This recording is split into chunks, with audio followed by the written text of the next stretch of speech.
Now let's analyze the availability or Exergy balance. Now before we do that, let's define availability or Exergy one more time. The availability or Exergy, availability or Exergy, it is the maximum useful work obtainable from a system as it reaches the dead state. So you can define it, it's very easy, you have to remember it, that maximum useful work obtainable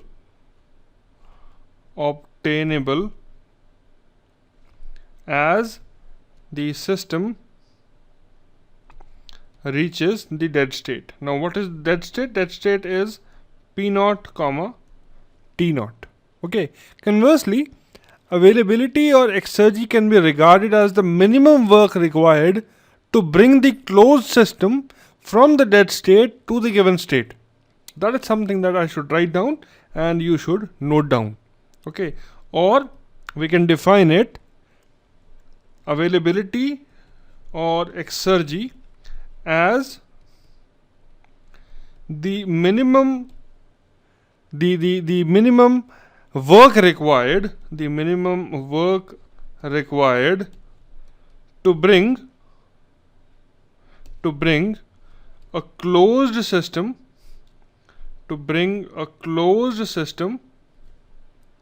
from dead state to the given state.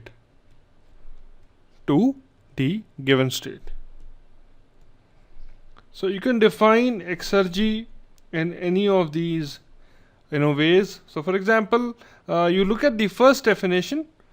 So as per the first definition, your system, let us say this is the dead state, this is P naught and this is T naught. Alright, so the amount of useful work that is obtained, let us say your system is over here.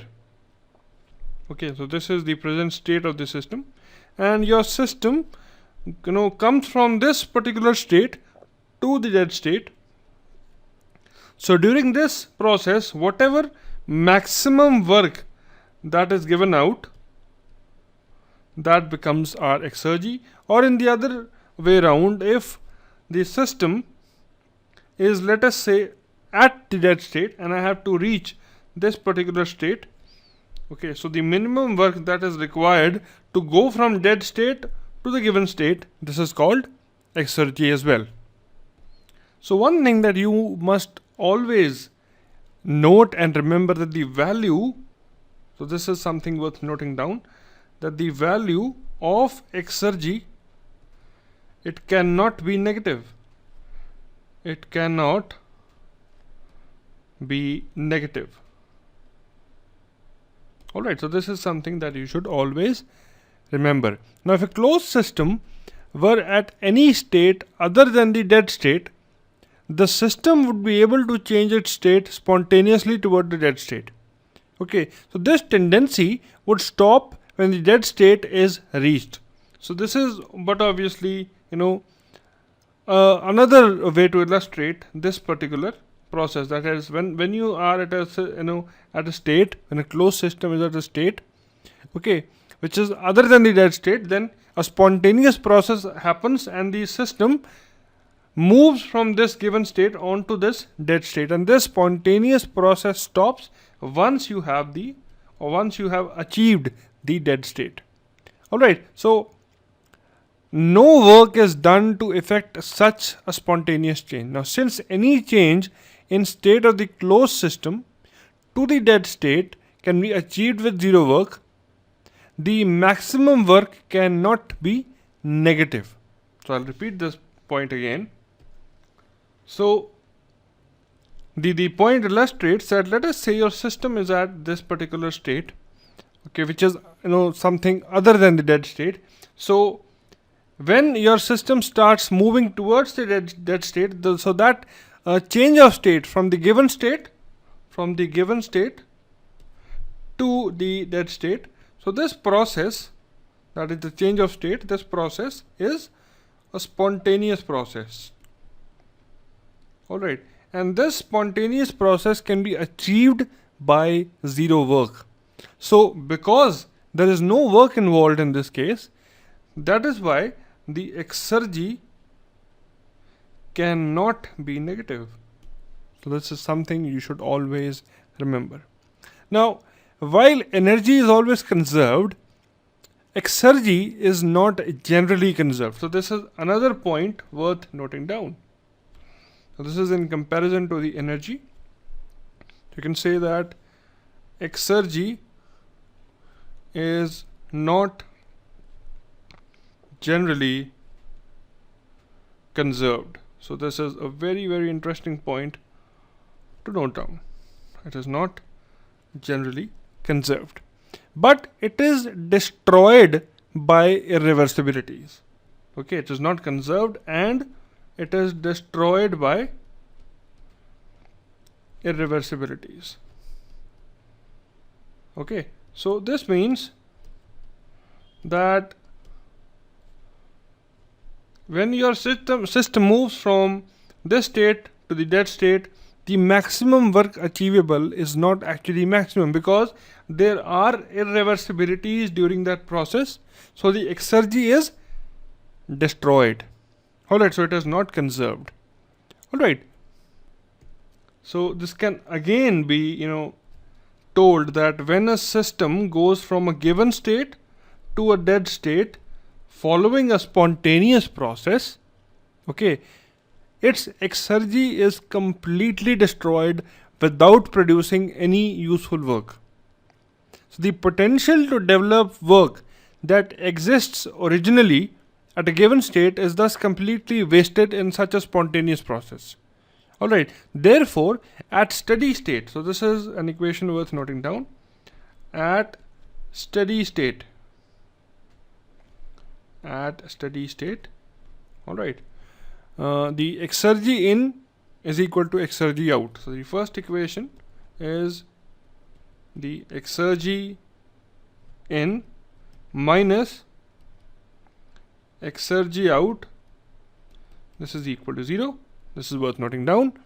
Alright, and the second equation is this equation basically illustrates this point, that is the destruction of exergy due to the irreversibility. So that it says that exergy in minus exergy out.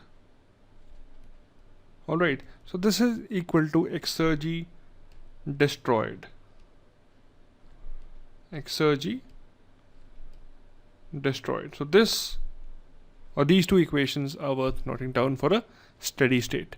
Now let's look at the exergy balance for a closed system. So let us draw a diagram for that. So let us find out the exergy balance for a closed system. So let's draw a diagram for this first of all. So the diagram would look like something this. So this is a closed system, isn't it?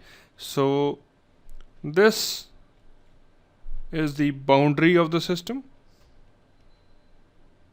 Okay, and let us say the system undergoes a process from state 1 to state 2, and let us say for this much part, let us say the amount of heat that comes in is Q, and the temperature of this boundary is T sigma. Alright, and the amount of work that is done is from work 1 to 2. Alright, so for a closed system, the exergy transfers occurs through heat and work interactions. So this is something that you should always remember. So let's write down this point, that is for a closed system, okay, exergy transfer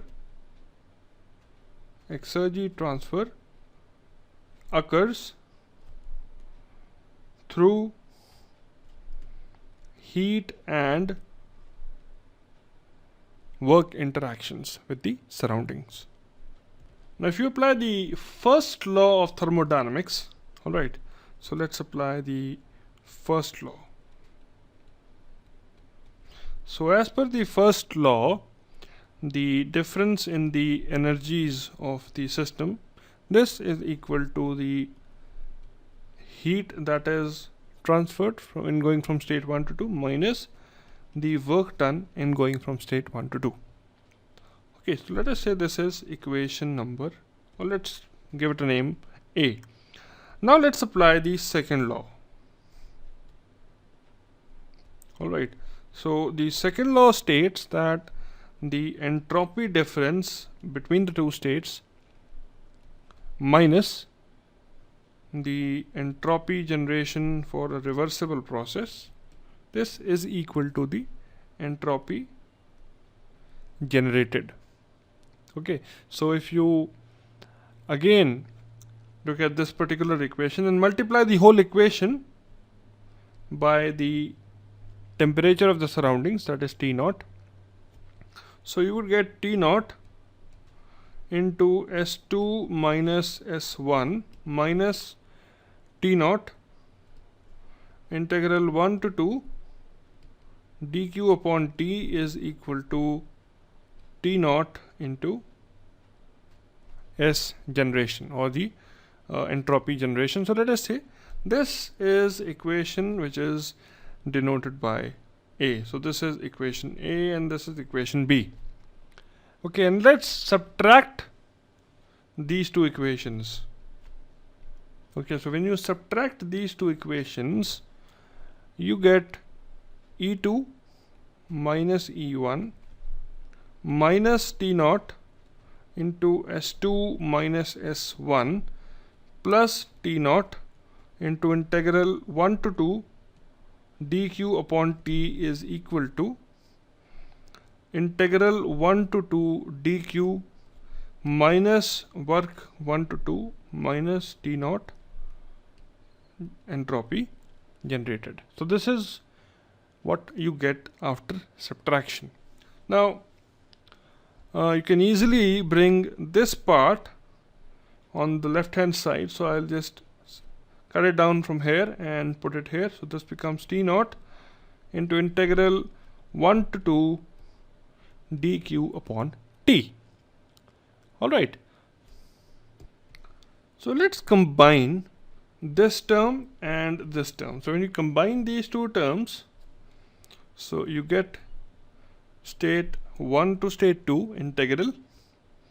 Alright, you can take dq common, so you'll get 1 minus T naught as the surrounding temperature and T sigma, let us say, is the boundary temperature, into dq minus W12 minus T naught into S generation. So this is what you get. Alright, now if you remember the value of availability, or the decrease in availability, I would say, so A2 minus A1, this was equal to E2 minus E1 plus P naught into V2 minus V1 minus T naught into S2 minus S1. So if you allow me to correct myself, T naught and P naught, so these are dead state variables. So this is the surrounding temperature, this is the dead state temperature. Alright, so let's move forward. So this is what you are left with. Now if you find out the value of E2 minus E1 minus T naught into S2 minus S1, that is this particular term over here, so this is equal to this whole expression, isn't it?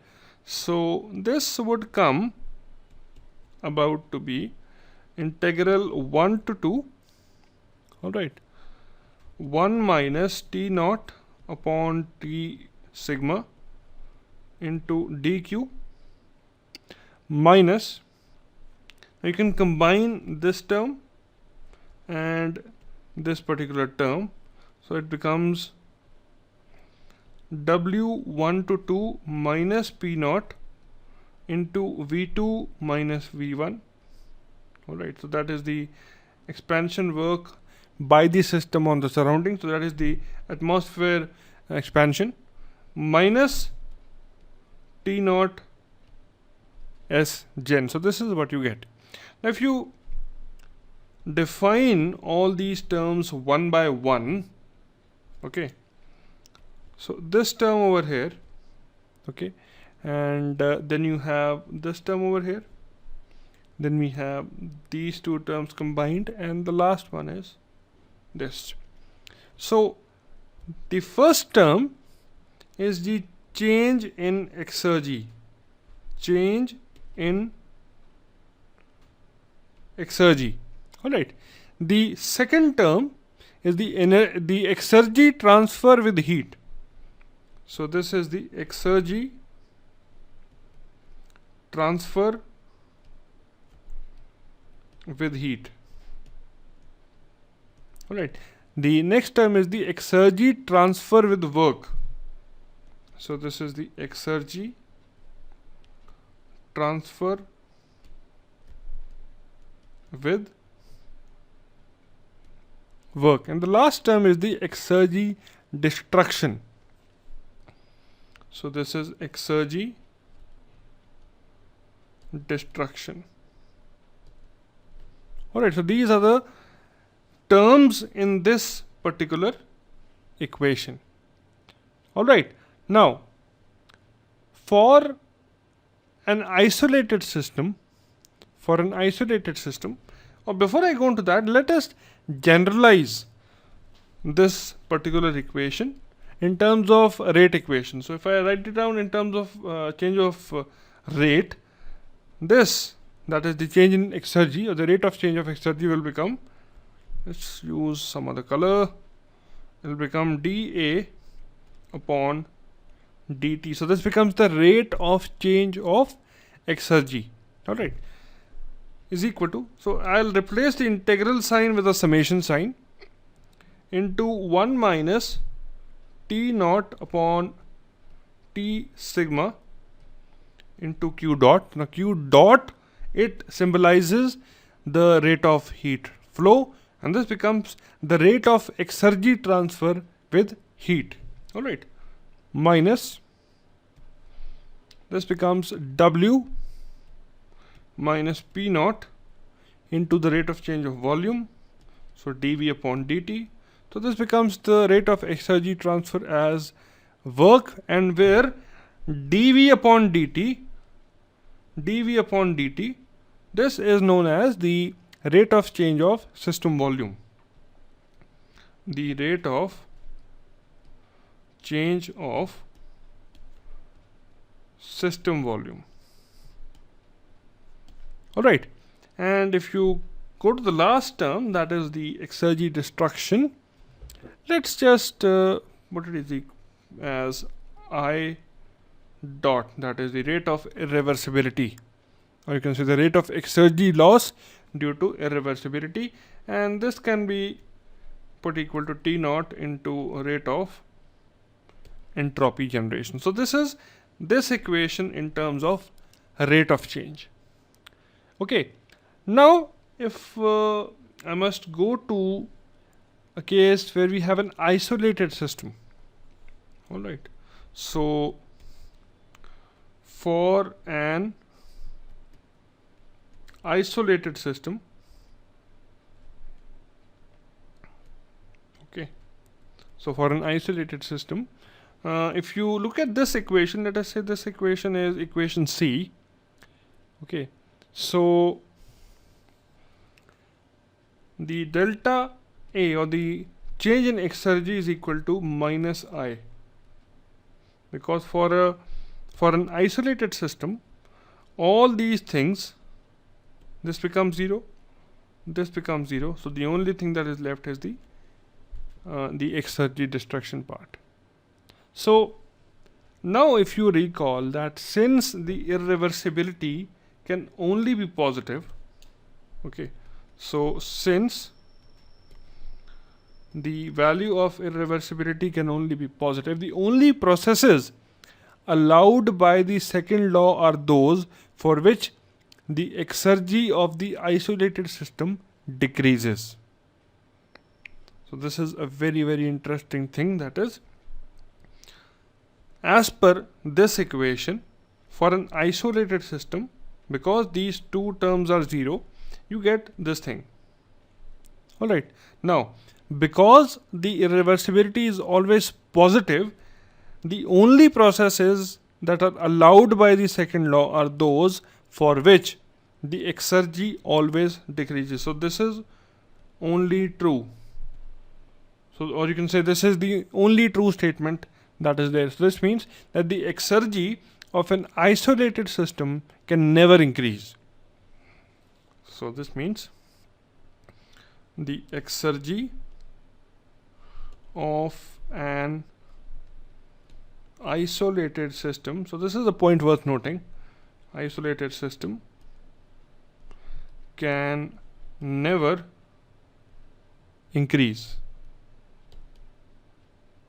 So this is a very, very, very, very important point for an isolated system in terms of exergy.